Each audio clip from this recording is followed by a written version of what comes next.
Kyle Dubas opened up in a way we have not heard much from him since he's been the Penguins' president of hockey operations. Hunter and I are going to break down his comments and more right after this.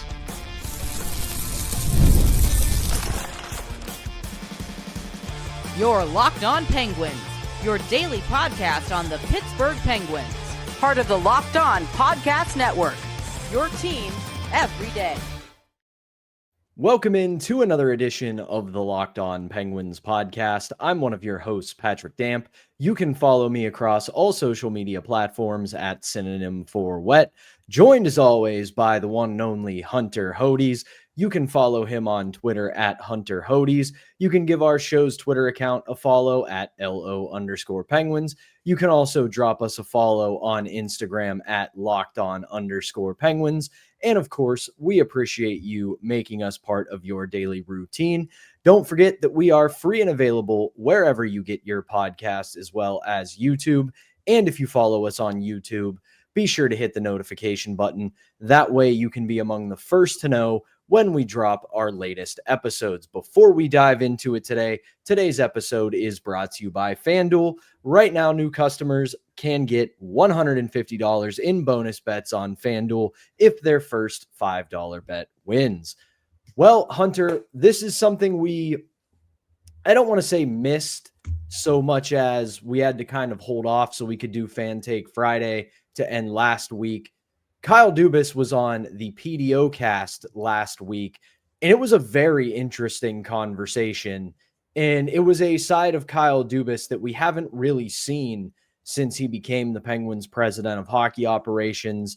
Now, we all know he is a very well-spoken, very thoughtful person. If you watch any of his press conferences and press availabilities since he's come to Pittsburgh, he gives just about every reporter in the room time. He answers questions thoughtfully. He answers them honestly. Sure, there's a lot of general manager speak and fog of war in there where he doesn't want to give too much away on what his plans are. Let's be honest, he was trained under the tutelage of Lou Lamoriello, and if you so much as speak out of turn with Lou Lamoriello, you might find yourself with cement shoes at the bottom of a river. So there's a little bit of that in him. But the thing I wanted to start the show about with today, and we'll get more into the overall Penguins side of it later on in the show, is Kyle Dubas's theory of management.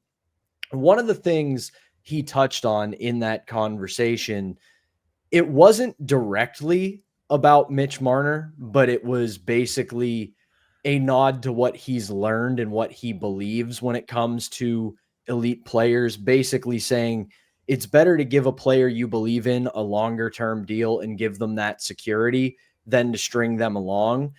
Now, the Penguins aren't in position to do anything like that right now. Obviously, they're not going to give out big deals to Crosby, Malkin, Letang. We'll see what happens in their future. But I like the fact that he was willing to admit that, hey, everybody calls me this player-friendly kind of always doing right by the players, but it's better to give your best players longer deals to let them know you believe in them rather than to make them have to sing for their supper every 3 to 4 years.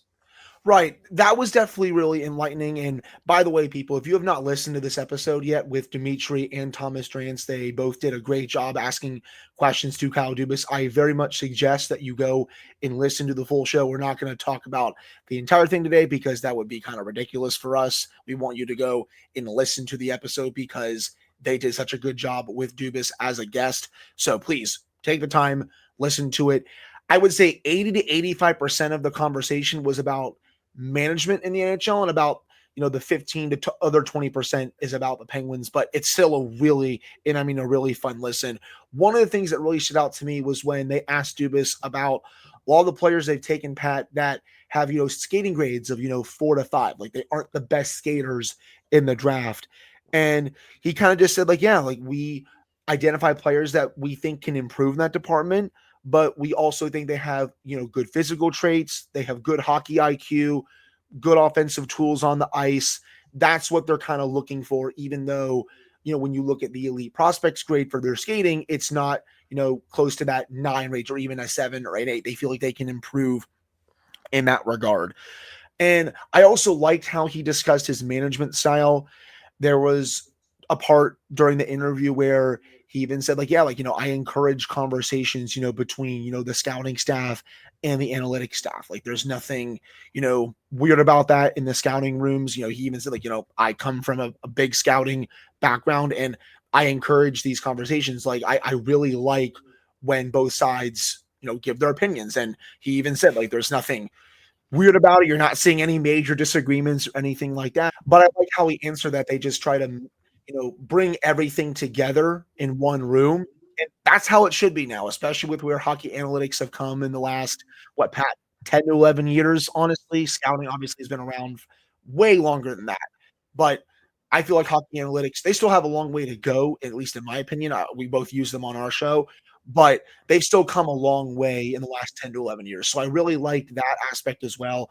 And another thing I really liked is how he talked about how fast things can change in the NHL. He really talked about the Florida Panthers, how they were really able to keep their core players, and talked about the rising salary cap, and also talked about their draft picks. But we can get into that a little bit later. But another big point, as I just discussed, Pat, how things can change quickly in the NHL. He really hammered that home during this episode. Right. And this will kind of be a good way to we're not going to close out this segment after about 5 minutes. Obviously, there's a lot to discuss here, but it's a good way to kind of get us on the road to the second segment about where this rebuild is and where it's going. The Panthers being able to retain everybody really kind of, I think, and Dubas doesn't outright say this, but he hints at it, that it kind of messed up their strategy because they expected one or more of those big names on the market to move, whether it was the Panthers, whether it was Mitch Marner, and obviously that happened with Marner, but that happened via sign and trade.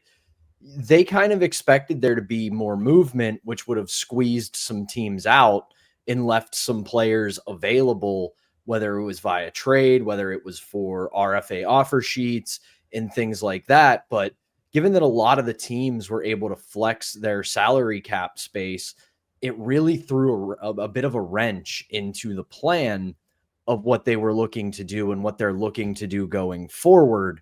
So I think it was good of him to say, like, hey, things in the NHL, they change at a really rapid pace.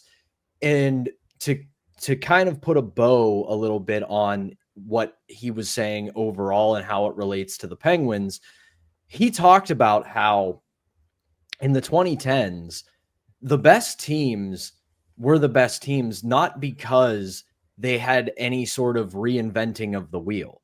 The Penguins, the Blackhawks, the Los Angeles Kings, the Boston Bruins, they identified a really good core, kept them together, and players wanted to go there. That it wasn't some, hey, look at us, we're this big flashy team, we're reinventing the wheel, we're doing all kinds of new things. No, they had 2, 3, 4 really good players that they identified and locked up and said, this is a core that can win. And that attracted top tier talent to want to go to those teams. And you can see that happening with Florida. You can see that happening with Vegas. You can see it happening with Dallas, Carolina, Colorado. Kyle Dubas understands that we're going to have to lock up some good talent and keep them here to attract other talent to come to town. That, and also you need to get back to winning again. I mean, again, they're still very early in this rebuild. We're going to touch on that a little bit more coming up in the second segment, but you still have to get back to winning a little bit more, Pat, so you can convince some of those players, hey, you should come here based on our history, based on, okay, we're coming out of this rebuild eventually, and this is down the line. I don't think this is going to be right away. They're still very early in this rebuild, but eventually down the line, when you're ready to go get some of those complementary pieces, especially after you potentially draft your next core players, you can convince them, hey, we have these guys in place. We're ready to win. You look at our organization's history, come join us. And I think that'll be a step. Again, that's coming down the line as well. And he kind of admitted that he wanted to take action on the assets that they had accumulated, but because of what the Panthers did and what some of these other teams did as well, Pat, with some of the signs and trades, especially, with Marner not even getting to market, they just didn't have the opportunity to do that. So they kind of had to pivot pretty quickly. They obviously picked 13 players in the 2025 NHL draft, and they're not going to pick players with all these picks coming up in these next few years. But it does show that they had to pivot pretty quickly, and he even admitted that during the show. But still, again, those are just a couple of things that really stood out to me, and we'll discuss more about the rebuild coming up pretty quickly here. Yeah, that's a good place to put a button on this first segment. We'll kind of mesh together in the second segment a lot of the things that Dubas said on the PDOcast and how they relate to where this team is in the process of this rebuild and retool. We'll get into that when we come back, so stick with us. We'll be right back. But first, we got to tell you about today's sponsor, and that is FanDuel. Summer sports are in full swing, and whether you're all about baseball under the lights, golf on the green, or high-stakes soccer action, FanDuel is the best place and best way to make those games even more exciting. You're already following the action, so why not make it a little more thrilling? With FanDuel, you can get in on the game while your friends are getting sunburned on the beach. FanDuel is extremely easy to use. They have fast payouts, and it makes regular season games feel like must-watch events. If you're new to FanDuel, new customers can bet just $5 and get $150 in bonus bets if their first $5 bet wins. So open the FanDuel app today or visit FanDuel.com to get started. Welcome back to the Monday edition of the Locked On Penguins podcast. I'm Patrick Damp, right alongside Hunter Hodes, and let's keep this conversation going about Kyle Dubas's conversation on the PDOcast and how it relates to what the Pittsburgh Penguins are doing right now. And one thing that stood out to me a little bit was he did kind of reiterate that they are still operating with a mindset of wanting to get Sidney Crosby back to the playoffs. And this is kind of where I'm going to push back on Kyle Dubas a little bit. And no, we're not getting into any of the stupid is Crosby going to get traded conversations. Get out of our mentions. We're not talking about that. I get why he says this. I understand why he says this. You don't want to come out and go, sorry, Crosby, everything here sucks now. You're just going to have to eat crap and smile. But there is a world where he can make this happen, because I want to talk about it this way. Blending what he said about things changing so rapidly in the NHL, with Florida being able to lock everybody up, not a lot of big names getting to market, and the salary cap expanding, the thing that he might be able to pull off here is cliche as it's been, overhyped as it's been, about all 31 other teams are trying to get better and trying to win, and then there's the Pittsburgh Penguins who hold all the cards. Here's the thing. There are going to be a lot of teams this year that underachieve, that disappoint, that things aren't going to go well.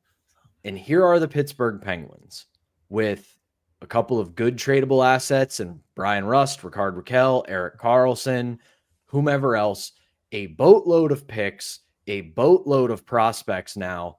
So if he wants to get back to the playoffs, if I'm him and I want to get back to the playoffs in the next, let's say, 2 to 3 years, one of those disappointing teams or a couple of those disappointing teams are going to have talent that you could maybe poach if they really get desperate. So I'm interested to see what happens on that, because like he said, things change and they change pretty quickly.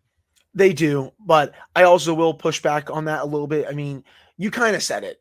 He kind of has to say that at this rate with where Sidney Crosby is at the tail end of his career. He's not going to say like, hey, we're going to suck this year and we're going to suck next year too, and there's nothing you can do about it. Like, that will probably, at least in my opinion, make Sid a little bit upset. But at the same time, I also know that he signed up for, a rebuild when he re-upped with the Penguins for this contract extension. But I still don't think he's going to go out there and say like, oh yeah, we are 100% going to suck this year and all that. Like, we can sit here on the show and say they're not going to be good because we believe that. And again, I don't think they're going to make the playoffs, but crazier things have happened. But I still would put it at 85, 90% know that they won't get in, and maybe about 10 to 15 yes.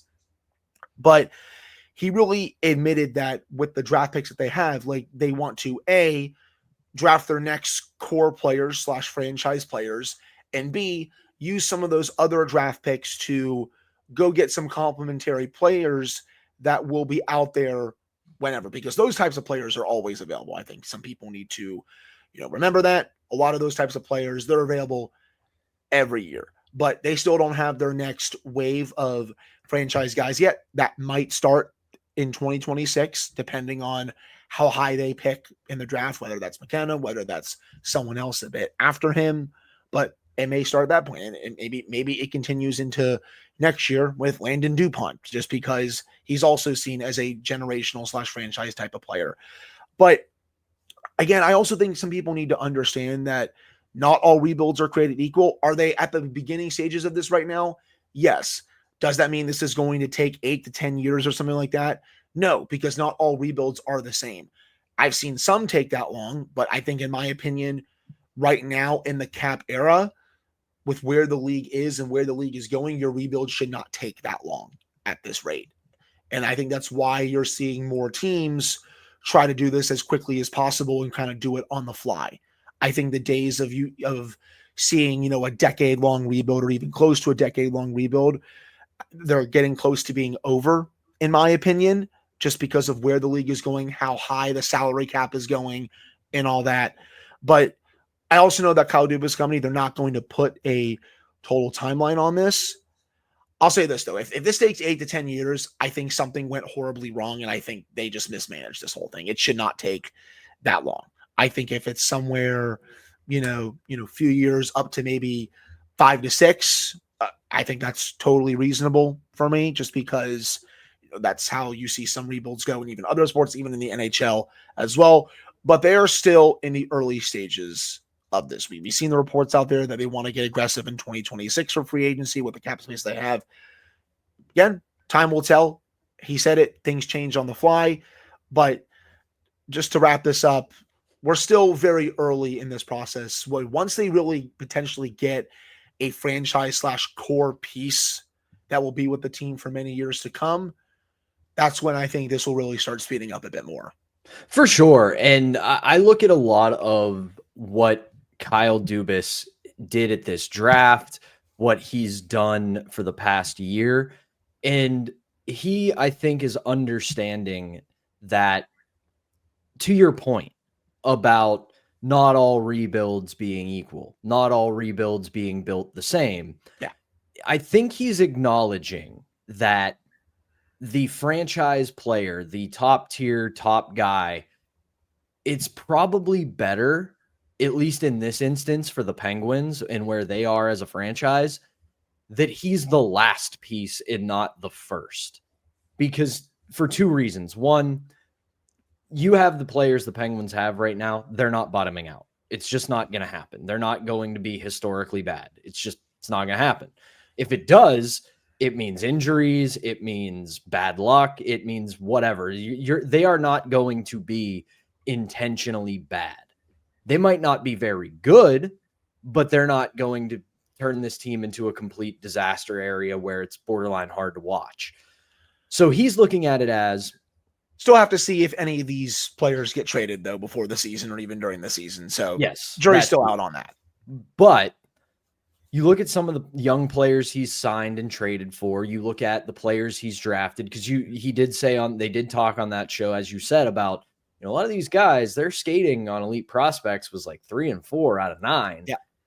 But you look at what they've been able to do with the likes of Rutger McGroarty, with Ville Koivunen, they were like, we can work on their skating. Yeah. If they're good at other things, we can work on the skating and we can get that up to par. Good call. We don't want guys who are fast for nothing. We don't want guys who get to a point and have nothing they can do when they get there, but they got there quickly, so who cares? But to my overarching point, he's looking at it as if to say, I want to make sure the complementary pieces for that big name are in place when the big name gets here. I want there to be cheap depth that is affordable and productive. And then once the big guy gets here, we're ready to roll. Because you look at places like Buffalo, you look at places right now like Chicago, we'll obviously see what happens with them, but you look at you even look at the early years of Connor McDavid. You look at those teams and go, well, they got this generational talent and that's it.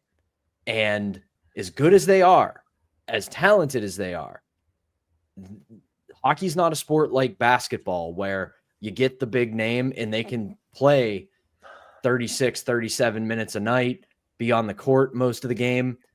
There's at least a third, if not more, of the game where your best player is not on the ice. So I like this approach of getting as much as you can in now, developing it, see where they end up. And then when you get that big talent, you're ready to roll.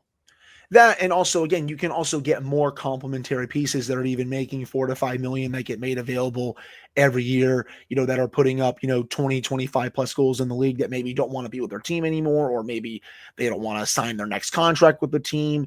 And you can get those types of players and then surround that big guy or potential big guys with those players. And then at that point, you're also ready to go. You combine that with your franchise guy and then some of your cheap depth that you already have in the system. At that point, you're almost ready to go, especially if you just hopefully get league average goaltending, you can defend well and all that. So I think he's saying the right things, but as we keep saying, he's going to be judged by how he brings this team back to contention, his entire tenure, that is. So we're going to keep watching that as they keep navigating through this. Yeah, it's going to be really interesting to watch. I like where they are right now. I think there's a couple other things that they need to do, but we've got a whole off season and a whole season to dive into all of that. So that is going to do it for our breakdown of Kyle Dubas on the PDOcast and how it relates to the Pittsburgh Penguins' current situation. When we come back, just because they might not be good this year doesn't mean that there aren't a bunch of milestones looming for three of the best players in the history of the Pittsburgh Penguins. We'll make sure you're ready for those and you know what they're coming up against this season right after this.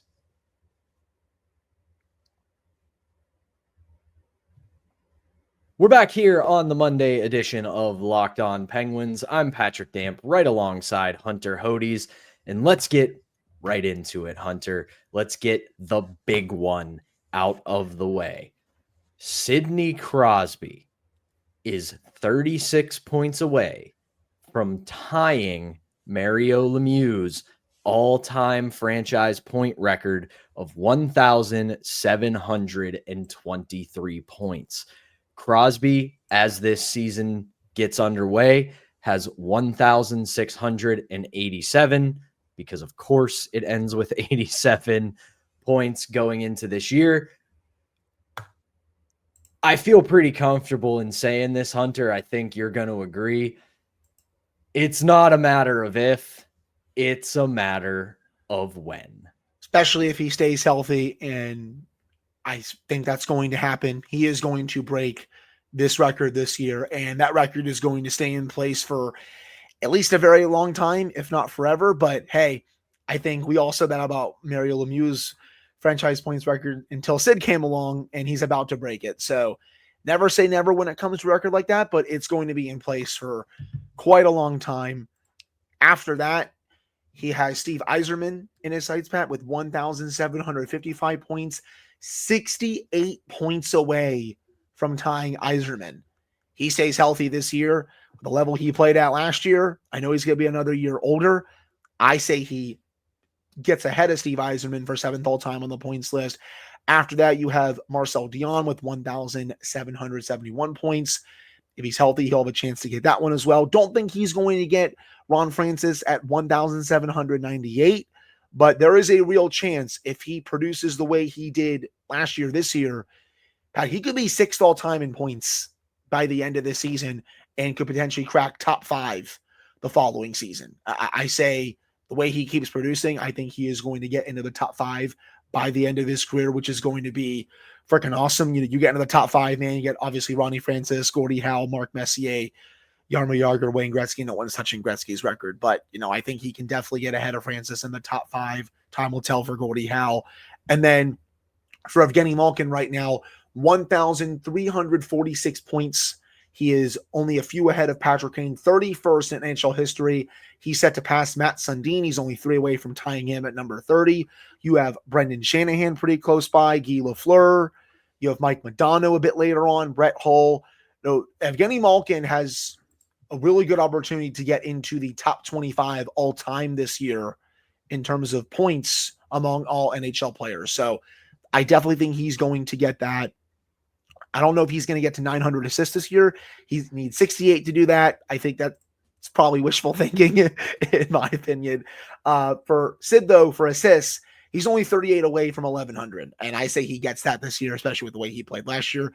Again, Malkin's one. That's wishful thinking. I don't think he's going to get that this year. If he plays another year after that, I say he does.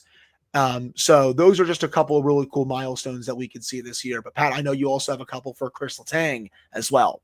Yes, before I get to those, I do think we'll see Evgeni Malkin move into the top 25 all time, especially if he's healthy and has consistent line mates this year. He's still, we kind of forget it, and we talked about it on our Friday episode. He actually produced at a pretty solid rate for not having good line mates last year. Yeah, is he who he once was? Absolutely not. But the talent is still there. We just got to find him some consistency, especially when it comes to line mates. And I think it won't be to the level of Crosby, but it won't be too far off because it's still there for Evgeni Malkin. We just got to find him some help, and I think they're going to try to do that.